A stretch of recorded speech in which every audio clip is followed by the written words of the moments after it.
જામનગર મહાનગરપાલિકાએ ચોમાસા પૂર્વે જર્જરિત ઇમારતો સામે કાર્યવાહી શરૂ કરી છે।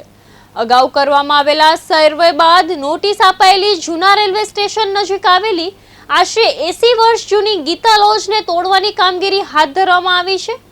મનપાની ટીપીડીપી અને એસ્ટેટ શાખાની ટીમે સંયુક્ત કામગીરી હાથ ધરી છે।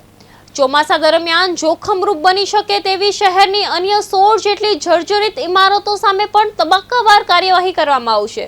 યાદવ દબાણ નિરીક્ષક એસ્ટેટ શાખા જામનગર હાલ 16 જેવી જૂની જે જર્જરિત ઇમારતો હતી એમને નોટિસ આપવામાં આવેલી હતી અને જે જર્જરિત ઇમારતો છે એને પ્રી મોન્સૂન કામગીરી અંતર્ગત એમને ડિમોલેશનની કાર્યવાહી શરૂ કરવામાં આવેલી છે।